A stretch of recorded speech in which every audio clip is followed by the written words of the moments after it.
Study IQ IAS, आपका selection हमारा mission. एक ऐसी इंडस्ट्री जो भारत के एक्सपोर्ट मार्केट की रीढ़ की हड्डी मानी जाती है और बहुत बड़े स्तर पर रोजगार प्रोवाइड करती है।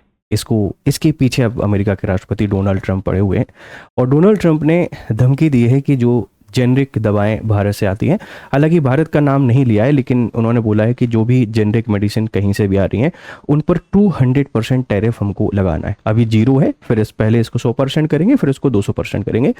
ये सारी कहानी क्यों हो रही है? अमेरिका जो मागा के कंसेप्ट पे चल रहा है इतना परेशान क्यों है? अमेरिका इतना डिस्टर्ब क्यों है? और क्यों डोनाल्ड ट्रंप हर समस्या के समाधान के तौर पर टैरिफ को लेके आ जाते हैं?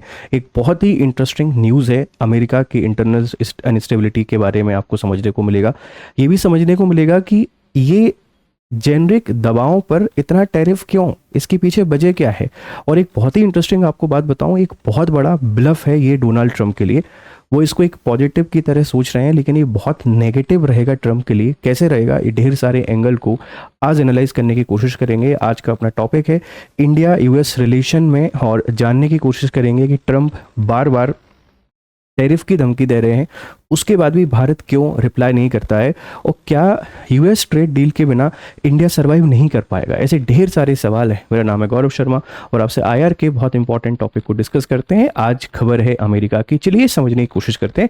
न्यूज़ आपको यहाँ पे दिखाई दे रहा होगा, 0% now 200% later, what Trump page generic drug tariffs mean for India.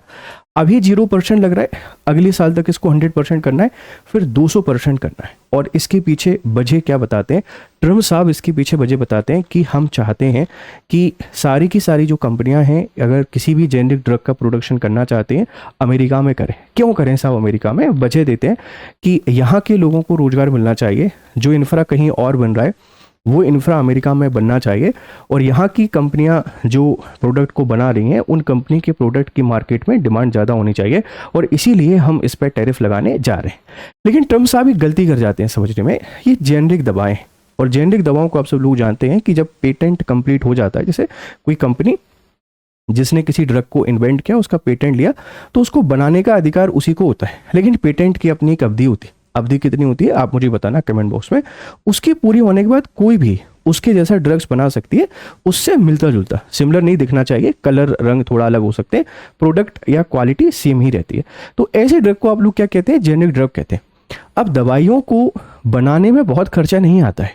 दवाइयों का जो रिसर्च है उस पर बहुत सारा खर्चा लगता है, और उसी को कंपनसेट करने के लिए कंपनियां ढेर सारी प्राइसिंग रखती हैं। इतनी महंगी महंगी आपको टैबलेट्स देती हैं। जो टैबलेट बहुत सस्ती हैं, 1 या 2 रुपए की, वो आपको 1.5 लाख रुपए में क्यों मिलती है? क्योंकि उनकी रिसर्च पे बहुत सारा पैसा खर्चा किया गया है। अब पेटेंट पूरा हो गया है, अब मुझे क्या करना है? मुझे जेनरिक दवा बनी है। जेनरिक दवा बनने का मतलब क्या है? मेरे पास खर्चा बिल्कुल भी नहीं है। तो भाई मैं 1 रुपये में जो दवा बना रहा हूँ उसको अगर टैक्स लगा के 2 रुपये में अमेरिका भेजूंगा भी, आपने उस पर 200% या 300% या 400% टैरिफ भी लगा दिया, तब भी अमेरिका के मार्केट में ये जेनरिक दवाएं सस्ती ही मिलेंगी। तो पूरी आप बात समझने की कोशिश कर रहे हो। ये जो धमकी है ना, ये गीदड़ भभकी है। वो इतना खिसियानी बिल्ली होती है और पूरे बर्तनों को खराब करने की कोशिश करती है। वही ट्रंप साहब की एक चाल है। अब सवाल ये है कि ट्रंप साहब ऐसा कर क्यों रहे हैं? ट्रंप साहब के सामने परेशानी क्या है? क्या मजबूरी है?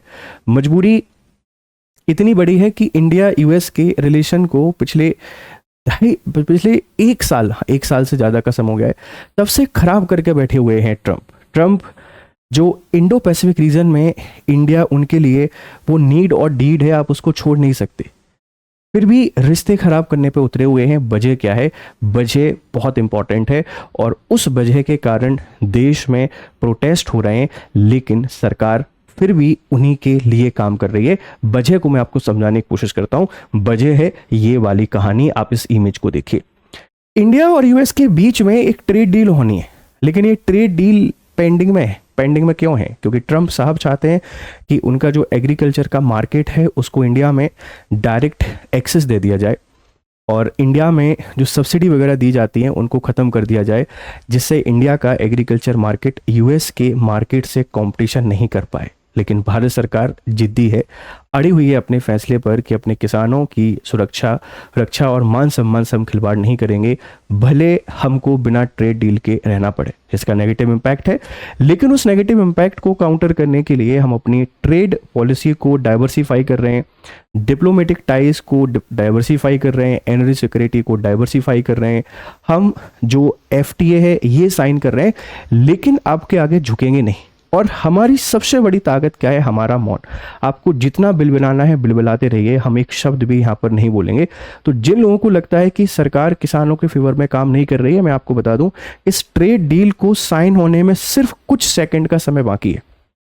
जिस दिन हम एग्रीकल्चर मार्केट में US की शर्तों को मान लेंगे, उस दिन ये ट्रेड डील आपकी साइन हो जाएगी और हमारी ढेर सारी सेक्टर, चाहे वो फार्मास्यूटिकल्स हो, AI हो, इलेक्ट्रॉनिक्स हो या मैन्युफैक्चरिंग हो, इनको अमेरिका का मार्केट मिल जाएगा और हमारा ट्रेड पहले जैसा ही हो जाएगा।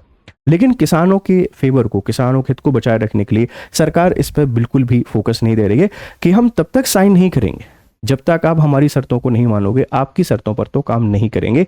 तो अब समझने की कोशिश कीजिए, जेनेरिक दवाओं पर जो 200% टैरिफ लगाने की गीदड़ बपकी है या नहीं? भारत सरकार को झुकाने का एक और तरीका है ट्रंप के द्वारा, पर ट्रंप साहब भूल जाते हैं कि हम, भारत सरकार सिर्फ नहीं है, 140 करोड़ की आबादी है और हम इस सरकार को रिप्रेजेंट यहाँ पे करते हैं।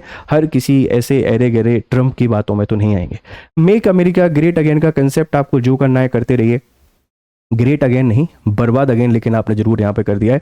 आने वाले 1-2 साल बाद चुनाव है, आप चले जाओगे, टाटा बाय बाय कर देंगे, हम सरवाइव कर लेंगे। उसके बाद कोई नया लीडर आएगा, वो समझेगा भारत की इंपॉर्टेंस को इंडो पैसिफिक रीजन में और भारत कितना इंपॉर्टेंट है USA के लिए। गए वो दिन जब हम सोचते थे कि USA हमारे लिए इंपॉर्टेंट है। नाउ आपको सोचना है कि India is important for US, हमको इसके अगेंस्ट नहीं जाना है, ध्यान रखिएगा।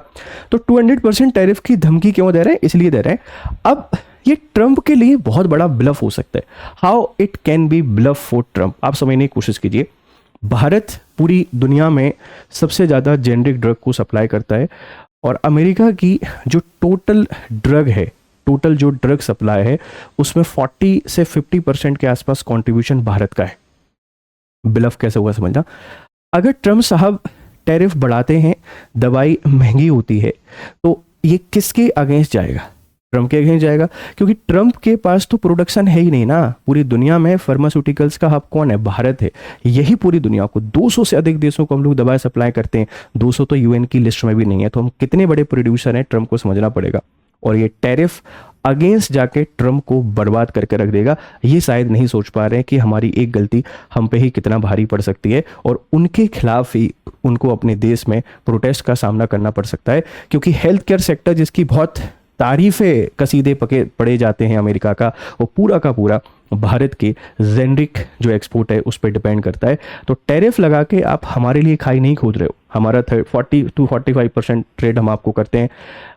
आप अगर आज टैरिफ लगा भी दोगे और टैरिफ लगा के अमेरिका में प्रोडक्शन करना शुरू कर भी दोगे, तो उस प्रोडक्शन को शुरू होने में 2 साल तो लगेगा कम से कम। प्लांट लगाना है, स्किल्ड वर्कर लेके आना है, रॉ मटेरियल लेके आना है, तब तक 2 साल जो कमी आप फेस करोगे पूरी कहाँ से होगी? भारत से, क्योंकि भारत के अलावा कोई और इतने बड़े लेवल पर ड्रग आपको सप्लाई करता नहीं है। तो जो ब्लफ आप खेल रहे हैं ना ट्रंप साहब, आप इसको बंद कर दीजिए, क्योंकि हमको धमकी देकर तो आप डील को यहाँ पे साइन नहीं करा सकते हैं। ये मुझे यहाँ पे समझ में आया है। तो जो पूरी न्यूज़ में आपसे डिस्कस कर रहा था, उस न्यूज़ की जो सार है वो यही है कि उन्होंने 200% यहाँ पर टैरिफ लगाया है। टैरिफ लगाने के पीछे वजह क्या है? कि ट्रेड डील के लिए भारत सरकार को झुकाने की कोशिश करना। और भारत सरकार ट्रेड डील पे साइन क्यों नहीं कर रही है, उसके पीछे वजह ये है। और इसको ऐसे कराने के लिए ट्रंप अपने हथकंडे अपनाते रहते हैं, चाहे भले वो पहले टैरिफ लगाया हो ट्रेड पर, फिर हमारी पेटेंट दवाओं पर, अभी जेनेरिक दवाओं पर। आप लगाते रहिए, हम नए मार्केट खोजते रहेंगे, हमको बहुत फर्क यहाँ पे नहीं पड़ने वाला है। तो पूरा का पूरा समरी कुछ इस तरीके से इस पूरे लेक्चर की। अब जरा एक नज़र यहाँ पे देख लेते हैं। देखो, जो हमारी टैरिफ लागू करने की चरणबद्ध योजना क्या है? इन्होंने 0% टैरिफ रहेगा 1 अगस्त 2026 से अगले 2 वर्षों के लिए। 100% टैरिफ रहेगा 1 वर्ष के लिए अगस्त 2028 से, और 200% टैरिफ लगाएंगे अगस्त 2029 से स्थायी रूप से। इन्होंने 2 साल का समय लिया ही इसलिए कि 2 साल में अमेरिका में प्रोडक्शन करना शुरू करते हैं। तो डेट अगर आपसे कोई पूछेगा, अभी 1 अगस्त 2026 से 0% है अगले 2 वर्षों के लिए। जब तक मैं रहूँगा तब तक 0% कर देता हूँ, मेरे जाते ही हालत ख़राब करके। फिर ये 100% और उसके बाद ये 200%। ये लगाना, ये कहना आसान है पर लगाना बहुत मुश्किल है, क्योंकि इतने बड़े लेवल पर प्रोडक्शन करना बहुत मुश्किल है, आप नहीं कर पाएंगे, ध्यान रखिएगा, ठीक है। ये पूरी इसकी एक नज़र की कहानी है। अब देखो, अगर हम बात करें, भारत दुनिया में जेनरिक दवा का आपूर्तिकर्ता 20% उत्पादन करता है और 60 विभिन्न चिकित्सीय श्रेणियों में 60,000 जेनरिक ब्रांडों का निर्माण करता है। और अमेरिका भारत के लिए सबसे बड़ा निर्यात बाजार है, कुल फार्मा निर्यात का 38%। मतलब हमारे लिए आप सबसे बड़े मार्केट हैं, तो हम भी आपके लिए सबसे बड़े सप्लायर हैं। हम एक्सपोर्ट तब करते हैं जब आपके यहाँ पे डिमांड आती है, डिमांड नहीं आती तो हम एक्सपोर्ट नहीं करते। मतलब आपको हमारी ज़्यादा ज़रूरत है, ऐसा फैसला लेने से पहले आपको सोचना पड़ेगा। तो कुछ फैक्ट है, आप देख लीजिएगा। 20% प्रोडक्शन करते हैं, इतनी जेनरिक दवाएं बन रही हैं, अमेरिका में हमारा क्या कॉन्ट्रीब्यूशन है, ठीक है। आप इसको ज़रा थोड़ा सा देख लेंगे। अमेरिकी बाजार पर भारतीय पकड़, 40% अमेरिकी जेनरिक दवाओं का स्रोत अमेरिका में उपयोग होने की जाने वाली हर 10 में से 4 जेनरिक दवाएं भारत में बनी होती हैं। यह निर्भरता भारतीय फार्मा क्षेत्र की मजबूती को दर्शाती है। हमारा फार्मास्यूटिकल मार्केट कितना बड़ा है ये इसी को बताता है कि आप जो 10 दवा यूज़ कर रहे हैं उसमें से 4 भारत की होती हैं और आप भारत को धमकी दे रहे हैं। हम तो बर्दाश्त कर लेंगे, लेकिन आप कैसे बर्दाश्त करेंगे, आपके पास क्या समाधान है, एक बार ज़रा सोचने की कोशिश कीजिए। अब अगर मैं बात करूं कि इनका प्रभाव किस पे पड़ेगा, जैसे मान लेते हैं कि स्ट्रिक्टली ये इसको लागू कर देते हैं, इंप्लीमेंट भी कर देते हैं, तो क्या इम्पैक्ट होगा। पहला इम्पैक्ट होगा कि हमारा ट्रेड डाउन होगा। ट्रेड डाउन होगा तो ट्रेड डेफिसिट रहेगा, ट्रेड डेफिसिट रहेगा तो करेंसी की वैल्यू डिक्लाइन होगी और फिर हमको जो इस मार्केट में मंदी देखने को मिलेगी और ये कंपनी लॉस में जा सकती हैं, ये प्रोडक्शन करना बंद कर सकती हैं, लोगों को अनएम्प्लॉयमेंट का सामना करना पड़ सकता है और भारत की जो ट्रेड है ये बहुत बुरी तरीके से कोलैप्स यहाँ पे कर सकती है। लेकिन ये कब होगा, जब 200% टैरिफ आपके पास लग जाएगा। उससे पहले हमको अपने मार्केट को डाइवर्सिफाई करना पड़ेगा, नहीं तो पर ये सारी की सारी कंपनियाँ, जैसे सन फार्मा, ये डर्मेटोलॉजी त्वचा रोग को लेकर ये अमेरिकी राजस्व का 30% हिस्सा इसी के पास आता है। सिप्ला ये श्वसन रोग को लेकर अमेरिका में डर्मेटोलॉजी, स्किन रोग और जो आप कहते हैं श्वसन या इनहेलर्स की बहुत ही नीड होती है, क्योंकि दवा के ड्रग्स लेते हैं तो परेशान रहती है। ये बंद कर देंगे तो वैसे ही बर्बाद हो जाएगा। ल्यूपिन बर्थ कंट्रोल एवं जटिल जेंडर्स की दवाएं बनाती है, इसका 40% मार्केट है, ये भी बहुत बड़ा है। ड्रग्स लेते हैं, अनसेफ रिलेशन बिल्ड करते हैं, तो ये तो बहुत इंपॉर्टेंट कंपनी है, इसका ड्रग जाता है। और फिर आप लोग देखेंगे डॉक्टर रेड्डी, एंटीबायोटिक्स एवं जटिल कैंसर दवाएं, 33% मार्केट इनके पास है। मान लो ऐसे कोई पूछ लेता है किस कंपनी का कितने % मार्केट शेयर है यूएसए के फार्मास्यूटिकल मार्केट में, तो ये फैक्ट एंड फिगर आप लोग याद रख लेना, किस इन कंपनियों पर इंपैक्ट पड़ेगा, क्या क्या इंपैक्ट पड़ सकते हैं, सॉल्यूशन क्या है, सॉल्यूशन पर भी बात करेंगे। पहले थोड़ा सा आगे और देख लेते हैं। अब देखो जेनरिक दवाएं होती क्या है, समान प्रभाव, ब्रांडेड दवाओं के समान सक्रिय सामग्री और समान परिणाम इनके आते हैं। ये 80 से 85% के आसपास आपकी सस्ती होती हैं और 10 में से जो 9 डॉक्टर है ना, अमेरिका में 90% से अधिक प्रिस्क्रिप्शन जेनरिक दवाओं के होते हैं, क्योंकि अमेरिका में हेल्थ काफ़ी महंगा है। ये जेनरिक ही बहुत महंगी पड़ती हैं, पेटेंट तो और महंगी पड़ती हैं। तो जब आपका 10 में से 9 लोगों को प्रिस्क्रिप्शन जेनरिक के दिए जा रहे हैं, आप इसको बंद करके इस पर टैरिफ लगा के खुद की बर्बादी की कहानी खुद यहाँ पे लिख रहे हैं, तो ये उन्हीं ब्रांड के समान होती है। कलर और जो डिज़ाइन है थोड़ी चेंजेस होती है, सस्ती बहुत होती है क्योंकि पेटेंट पूरा हो जाने के बाद बनती है, तो बनाने में बहुत पैसा नहीं लगता है, R&D बहुत पैसा लगता है, इसीलिए हमारी दवाई महंगी होती है। तो ये जेनरिक दवाएं को आप ऐसे डिफाइन कर सकते हैं। अमेरिकी जेनरिक दवाओं की बाजार स्थिति क्या है, जेनरिक दवाएं 90% रहती हैं, ब्रांडेड 10% होती हैं और अमेरिका में 10 में से 9 पर्चों पे जेनरिक दवा ही आपकी लिखी जाती है, ठीक है। भारतीय फार्मा निर्यात की वृद्धि देख लीजिए, अगर मैं आपसे बात करूं 21 में, 22 में, 23 में, 24 में, ये यहाँ बहुत ही ज़्यादा आपके पास पहुँच गई, इतनी ऊंचाई पर पहुँची। ट्रंप दादा बर्दाश्त नहीं कर पा रहे हैं कि हमारे साथ इतना ट्रेड करके प्रॉफिट में कैसे जा रहे हो, हम खुद बनाएंगे, भले अमेरिका बर्बाद हो कोई दिक्कत नहीं है, पर हम बना के मानेंगे। बड़ा ही सनकी व्यक्ति है और लेकिन भारत को जो परेशान करने की कोशिश कर रहे हैं वो यहाँ पे संभव नहीं हो पाएगा। अमेरिका पर इस पर क्या प्रभाव पड़ेगा, लागत में भारी वृद्धि हो जाएगी, दवाओं की भारी किल्लत देखने को मिलेगी, जिससे इसके खिलाफ प्रोटेस्ट हो सकते हैं। भविष्य की रणनीति क्या हो सकती है, हमें अमेरिकी विनिर्माण, भारतीय कंपनियां अमेरिका में अपनी मैन्युफैक्चरिंग यूनिट लगा सकती है, बाजार विविधीकरण, यूरोप, लैटिन अमेरिका और अफ्रीका जैसे नए बाजारों में विस्तार, द्विपक्षीय वार्ता, टैरिफ छूट के लिए भारत अमेरिकी व्यापारिक स्तर पर बातचीत हो सकती है, मतलब ये फ्यूचर की रणनीति हो सकती है, इसके थ्रू आप चीज़ों को सॉर्ट भी कर सकते हैं।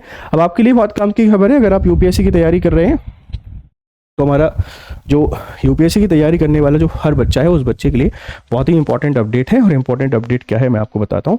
आपने क्या करना है, गूगल को ओपन करना है, गूगल दादा बस जल्दी ओपन हो जाए, कभी कभी ये टाइम ले लेते हैं, ठीक है ना, क्योंकि हमारा जो फाउंडेशन कोर्स है, इस फाउंडेशन कोर्स की शुरुआत हो रही है 27 जुलाई से, ठीक है ना। तो आप अगर यूपीएससी की तैयारी कर रहे हैं तो ऐसे करके गूगल दाता को ओपन करना है, गूगल दाता ओपन हो जाइए फटाफट, और यहाँ जाके आपने स्टडी IQ टाइप करना है। स्टडी IQ टाइप करोगे, पहली वेबसाइट पे क्लिक करोगे, और क्लिक करके आप देखेंगे कि हमारा जो यूपीएससी हिंदी पे आप क्लिक करेंगे तो ये फाउंडेशन कोर्स आ जाएंगे, और ये शुरुआत हो रही है 27 जुलाई से। 2027, 2028 और 2029 के बैचेस की शुरुआत हो रही है। आप GRS लाइव कोड के थ्रू इसमें एनरोल कर सकते हैं, बेहतर तरीके से पढ़ाई कर सकते हैं। Thank you very much, have a nice time, good day to all, bye bye. Study IQ IAS, आपका सिलेक्शन हमारा मिशन।